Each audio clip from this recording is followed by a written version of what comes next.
What's up, everyone, and welcome to the Medium Spoilercast. I'm Kevin. This is Tom. We both finished the game. We gave our non-spoiler reviews in a previous video, but this video is going to be a spoiler cast, so we're going to talk about the key points in the game. Don't check this out if you haven't finished the game yet.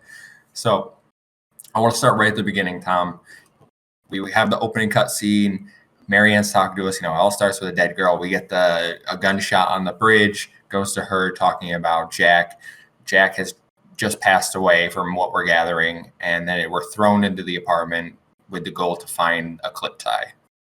Yeah. So there isn't much going on initially. We walk around the apartment, feed the cat for an achievement, find the clip tie, go to the funeral, and I think the morgue is really where the game starts. You put his tie on, and then the lights go out.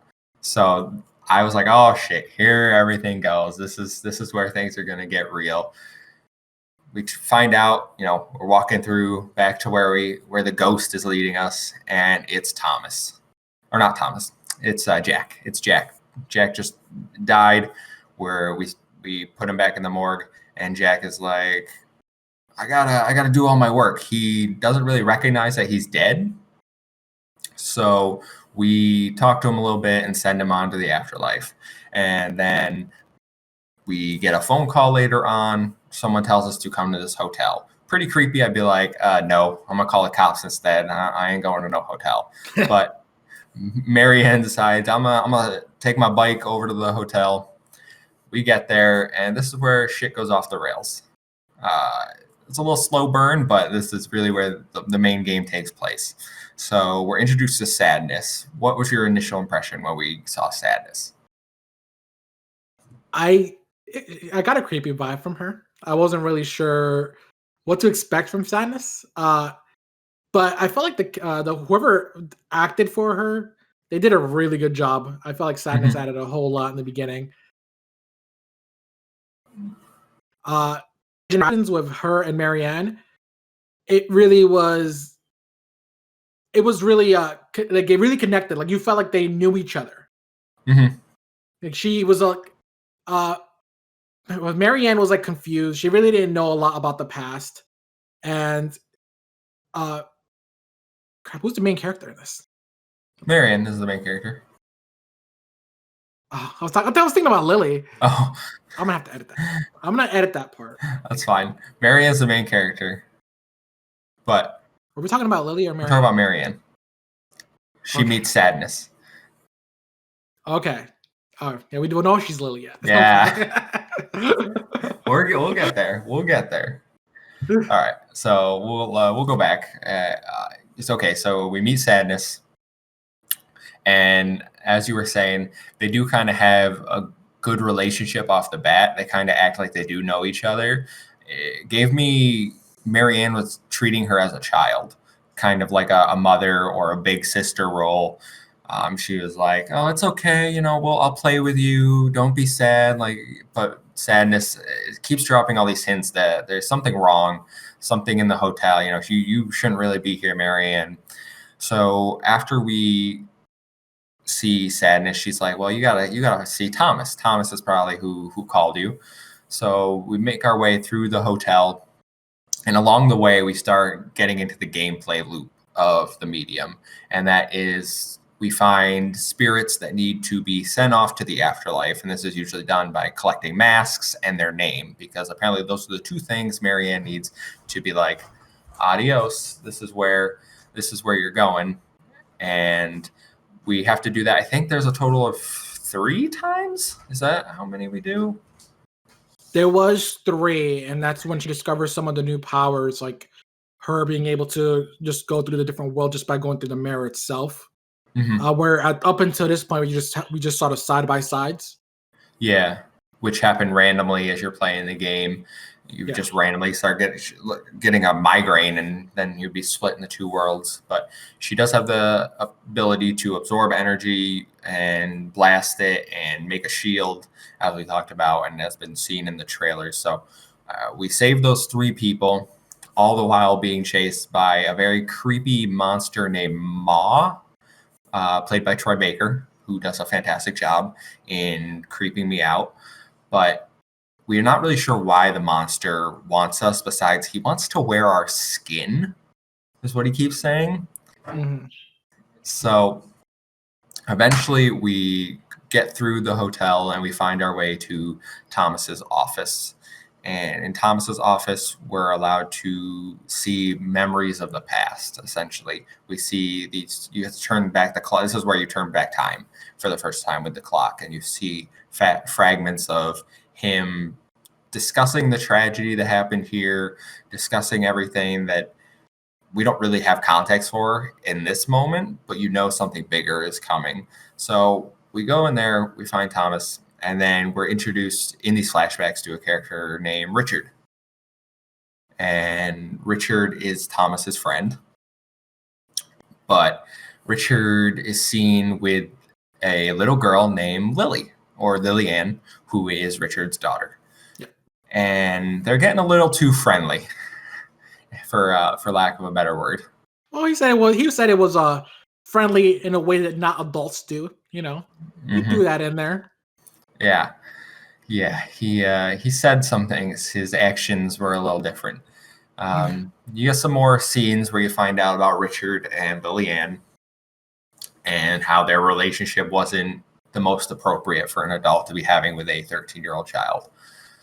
You have to get bolt cutters, so spirit world puzzles. That's not the cutscenes and the visions are really what's tying this all together.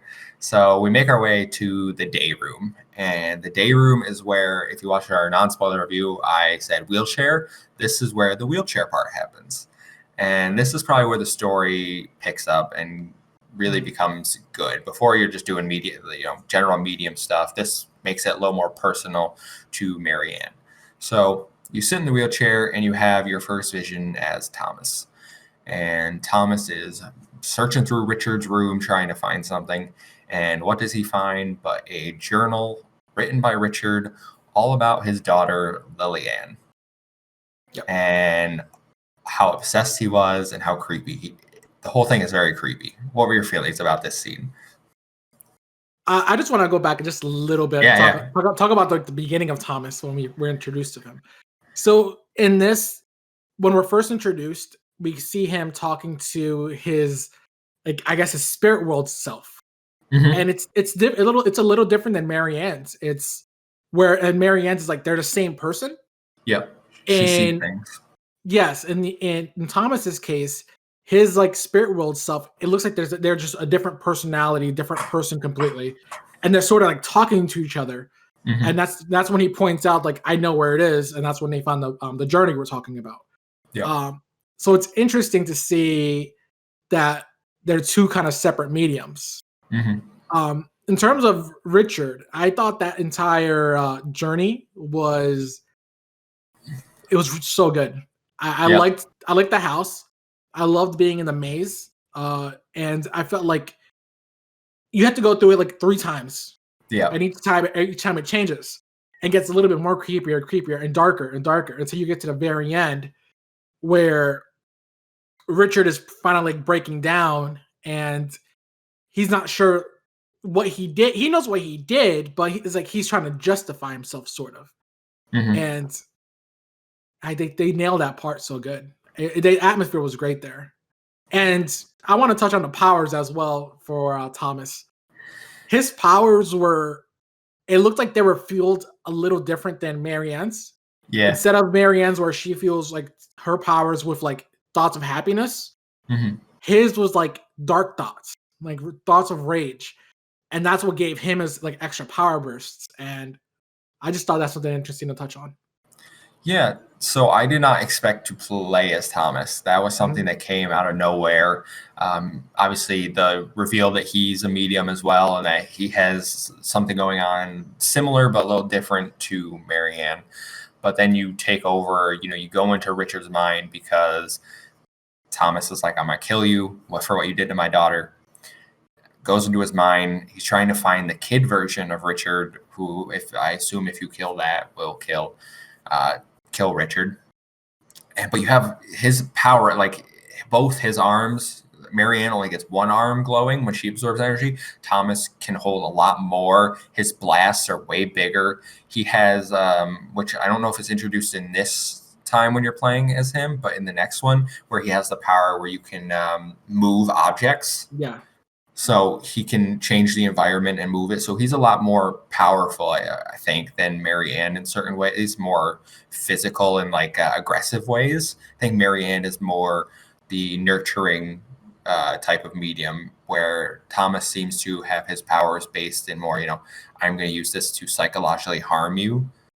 Marianne is like, I'm going to psychologically help you and help you accept moving on to the afterlife. So I thought those comparisons were really great, because at this point we're not really sure. Thomas is a medium. That's all we really know about him.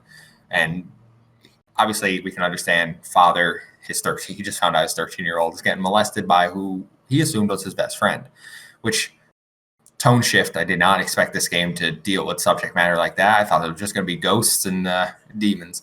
But we make our way through the puzzle. We kill Richard. Or free him from his demons, as it's called. And then we're told we need to find the red house. So we pick back up as Marianne, and we start our way through the forest, and we find a dog.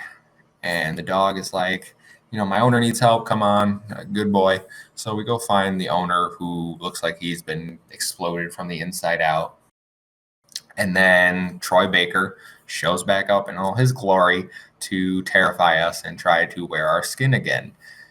So you have to do a puzzle here where you try to walk through the camp, I think I'll call it, and get the generator back on. And then you use the generator, you push it in the water, and you think you've killed the monster. Yay, hooray. That's a load of shit. But on this sequence, I don't really know if there's much. There's not much story detail during this part. I think once we get to where the ruins, or where the house was, I think that's really where we get more story. We just, at this point, we just learned that the weakness is electricity. Yeah. So that's something that'll be touched on a little later as well. Mm-hmm. So we get to the red house, and this house is burnt down. Mm-hmm. Well, it's pretty fallen apart. I think the church, I don't know if it's like a church, but the actual house is burnt down to the ground for the most part. But once we get there, we start piecing together memory fragments of people being like, don't do this. You're going to hear their screams. It's a pretty creepy dialogue, because clearly they're aware they're going to be burning children alive. Yeah, and that was, what was the guy's name who did that? Henry? Yeah, Henry. And there's another vision that takes place within Henry, right before we get to the red house. Yep. And that's where Thomas, we can explore more of his powers. Yep. In that vision with Thomas the second time, you're like taken through this big bookshelf filled world. And that was one of the more creepier visions. I thought it was fun. And just seeing the growth of Thomas's power there was really interesting. I wanted to say as well, like at the very end of that, after you get eradicate Henry, it looks like your guy Thomas is just pushed out to reawaken, but his spirit world self is like still there, because he was getting like sort of like killed at that moment. Yep. And then that's when they go to the house. Yeah. So the thing I loved about this scene with Henry is that you think it's another friend betraying him. Turns out he's some secret government agent, and you get a little backstory as you walk through his memories, about him leaving his family behind, going on this mission.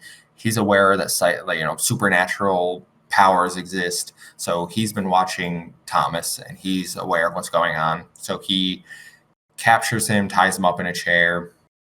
There's a scuffle. We go into his mind.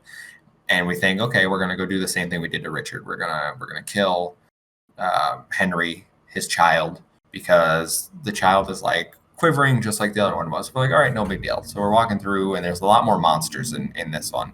There's like dinosaurs basically running around everywhere. But when we find the kid, what I thought was interesting was the kid change his tone, and he's like, what did you expect to find here?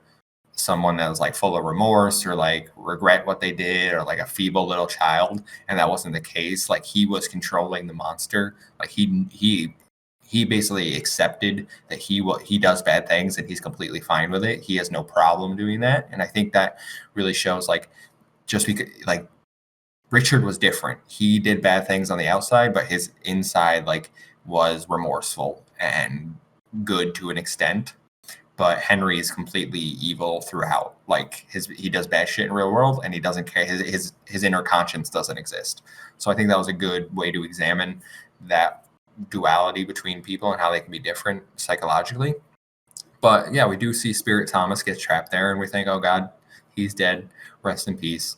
And then we pick back up as Marianne, who is laying on the ground, and then the monster from Henry's world starts circling her. And we're thinking, oh, big boss battle coming. Yeah, it's really not though. which doesn't happen. She just kind of owns him in a cutscene and is like, "Be gone." And then we're left to explore the burned down house of Thomas's, and we learn some things. Marianne the whole time is like, this place feels very familiar. I feel like I've been here before. And is this where we find out do we find out here that Marianne is Thomas's child? We learned it during the vision, I think. Do we, during the vision? Yeah, during the vision. Okay, because I know, and I think it's touched on a little bit more. The monster starts explaining it a little bit more. Right. Yes. Because okay, and then because the monster's like, Thomas killed your sister, trying to goat her into all this stuff. So she's like looking for answers in the house. That's right. I remember now. But she explores her room. She explores Lily Ann's room. She explores the general house. And I thought the puzzle here was really great. It was pretty simple, just going back in mirrors between different rooms. But I think it really, the storytelling that they did in this area was fantastic. Yeah, like you can see the growth between like how Lily felt about everything and Marianne. Just like, I thought it was really good. And it was like, at that moment, I was like, that's when I started like piecing more pieces together. I was like, oh man, I know what's going to happen at the end. I was still wrong, but I was pretty close. Mm-hmm, mm-hmm. But yeah, the puzzle was good. I loved swapping the mirrors. The house was really good. I liked there was that one puzzle where you put the pictures in a progressive order from, they got married. Yep, they had a one baby. Pregnant. And yeah, now she's pregnant. Yeah, yep. I thought that was really good, and it really, I thought it showed a different side of Marianne there, because even at this point, she didn't know who she was. Because at this point, I think we found out that she wasn't. No, that's when they go downstairs. So, what I like, you go to her room and you see where her love of butterflies always came from, and I think that was a good puzzle, because obviously if you explored her initial house, her room is full of butterflies. She loves butterflies. She's like, I don't really understand why I've always liked butterflies. You get the flashback scenes with Lily Ann where you learn that the house was on fire and Lily Ann made a deal with the monster that's now trying to kill Mary Ann for them to live. So really, this is all your sister's fault that you're being chased. So I think pieces are starting to be connected in here specifically, and giving you a background. So after we investigate the house, we go downstairs, and this is where Troy Baker shows back up, right? And we have to go to the underground bunker that we find in the house. Yeah, but even when you're down there, that's when you start learning some more extra stuff. Like you learn that Marianne, before you even go into the bunker, just in the basement, before you even put the pin in, you learn that Marianne at this point, it looks like she was like put into like some sort of coma, and Thomas purposely left her in the hospital throughout like this entire experience that was going to happen afterwards that we'll talk about. And we learned that that Thomas was not really being the best dad in the world at this point. He was like, for example, there's like this sedation type of needle that he had to utilize on, I believe, on Lily. And I thought it was just, at this point, it took a different turn of what we were expecting from Thomas. Yeah. But when we go into the bunker, So first of all, the pin puzzle, probably the most annoying puzzle for me. I could not figure out the pin for the longest time. Oh my gosh, yes. I I was was like, like, I'm entering the I looked numbers. everywhere. Yeah, I was entering every number I could find, and then I was like, okay, that's if we want to go that way. But all right, yeah. So I did like that we found out Thomas was being a shitty dad. Abandoning one daughter in a coma, locking the other up, drugging her. I assume because she has some sort of psychotic break because of her past trauma, and she just made a deal with a demon essentially. So we go through the bunker door, we go down in the bunker, and it's flooded. We're trying to make our way through it. Ma is there creeping us out. He doesn't really impact anything in that. Like, there was no threat here because he never got close to me. Maybe it was just the route I did, but he never once got anywhere close to me to do it. He just talked in the background essentially. Yeah, I don't think it's once you go into the center room. That's the only part that I think he's actually some sort of threat. He did get me there. Oh, Not I didn't second. even know he could. I didn't even know he could. I just waited in the room and he like walked by, and then I just went to the left and did that tank, and then I came back, and then he was talking. I just went and did the other tank, went downstairs, and he just never did anything to me. I must be thinking about the last part of this because he also Hmm. didn't hurt me during the tank parts. Maybe he can't hurt you during the tank parts. But anyway, you drain all the water, and then we make our way further into the bunker, and we gotta turn back on all the power because we blew a fuse. And what I like here is that we find a room that had the door bashed in from the inside, and it's Lily Ann's room. So we explore that. We find all like, oh, she had all these dresses, and she still has kid toys, even though she should be older. But I think the thing that really sticks out is the door being bashed from the inside. So Yeah. clearly she got out. Yep. So I like that was hinted at. So we know that she's powerful enough Mhm. to bust that open, and not only like within the spirit world, she's actually affecting. She seems like she's more powerful enough to affect what's reality at this point. And I thought that was pretty neat to see. Obviously, at this point, we don't see it actually in the game itself, but it's a pretty neat hint to show like how strong of a medium she is. Mhm. Yeah, and I don't think we know that she is yet, because we find a broken mirror that we have to get all the pieces for, and you walk around the bunker, you gather up all the pieces, and then you go to enter the mirror, and we get a cutscene, and the cutscene is Spirit Thomas hopping out, and he's about to attack you, but then he realizes who you are, and this is the first we've seen of him since we assumed he was dead. But then we go back, and he's like, tell me what happened. And then it kind of connects the dots from where you start, where she's making tea, sits down 2 cups, but it's in the real world, that cutscene. But then this one's the split version. So you can see that she was doing this from the start, telling the story to Thomas. Yeah, and I thought in the very beginning, like, oh man, someone wants to guide her like some sort of this like secret government agency and interrogating her. Mm-hmm. So I was way off. Yeah. Yeah, I thought that was a good reveal and a good start, bringing it back to the start. But she tells Thomas everything. The monster starts coming. Thomas is like, I'll hold him off. Basically, I'll sacrifice myself. You have to go find Lily Ann. Lily Ann's a medium too, and you haven't been seeing your dream, the dead girl dream. That's Lily Ann on the bridge the whole time. Getting shot. That's Lily Ann. You haven't been seeing the past. You've been seeing the future. You need to go save her. So we go to the woods, go through a gate, and we make our way slowly, and you have that beautiful music playing as you walk slowly through the forest. And then you get to Lily Ann, and Lily Ann and Marianne they have a heartfelt scene together. They talk about, like, oh, it's okay. Like, I didn't mean for any of this to happen. I had to do it to save us. And then she asks Marianne to kill her.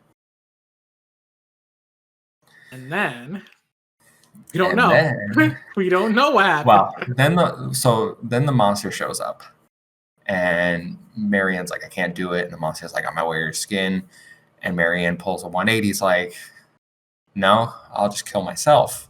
Yes, because at that point the You're monster useless. was pretty much saying he didn't need Lillian anymore. So Lillian wanted to get shot. Pretty much at that point, it would have not done anything. That's why Marianne decided, well, sucks for you, buddy. Yeah.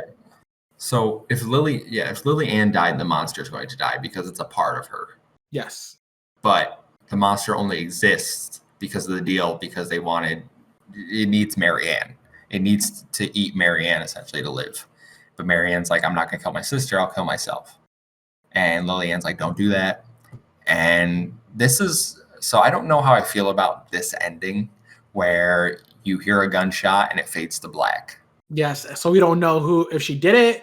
We don't know if Lillian's dead or Marianne's dead. Mm-hmm. And I thought that was like the most interesting part of it. So it really leaves a lot of like open for interpretation and possible sequels. And I thought that was pretty neat. Well, I think I was a little frustrated. I wanted to know. I want to know still. I'm like, oh God, like what happened? Did she do it? Did she kill herself? But then we get that post-credit scene. Did you stick around after the credits for the little post-credit scene? So the game asked me if I want to write a review. So I said yes. Then it started while I was writing my review. So I had to look it up on YouTube because I was like, all right, I'm already like halfway done with this damn review. So hold on a second. I did see it though. Okay, so yeah, we get who I assume is Thomas. It looks like Thomas walking back into the spirit world. Yes, real world Thomas. Was it real world? Walking into the spirit world? Yeah, he had like black hair. Oh. Yes, that's what. Yeah. Go back and see it. Yeah. Interesting. Because the other one had like more white hair or like grayish hair. Yeah. They all seem to have white hair. Okay, I didn't notice that. I knew it was Thomas, but he's in the spirit world. So how would his real body get in there? Yeah, this is what's interesting about Thomas. He's like he must be some extremely powerful medium, and it's the same with Lillian, because Lillian can exist in both, like the spirit world as like being a little dead girl, pretty much. And living in the real world, but at the same time, if you look at her there, her hair is sort of white as well, so it's like she's half a medium there too. This is why I was thinking like maybe she's able to like conjure up her powers and bring them to reality. I didn't even notice that. I did not notice her hair was white compared to their black hair in the real world. Wow. Okay, the whole ending just took a new perspective for me. I thought it was good. Now I'm like, oh God, there's so many more questions I want answered. So I certainly hope they make this at least a sequel. I want a sequel. I want to know what happens. I would like a continuation of their character stories. Yeah, I mean, I think again, overall, it's fantastic. As we mentioned in our non-spoiler review, this has been our spoiler review of The Medium. If you want to see our non-spoiler one, that one's up on the channel too. I think we cover a little more of the gameplay and technical stuff, and this one is really just hitting on the story beats and our thoughts about it. Overall, the story is fantastic in my opinion. I'm super pleased with this, and I would love another one from Bloober Team. Agreed. They have to. So if you guys want more content like this, please subscribe, like the video, leave a comment about your favorite parts of The Medium, and we'll have a discussion. You can follow us on Twitter at Project X Talk, join the Discord. The link's up here somewhere in the video, and you can follow me at the Muffin Mon on Twitter. You guys can find me on Twitter at Chronicle Tom. And we will see you next time for more content. Thanks, guys. Bye. Bye.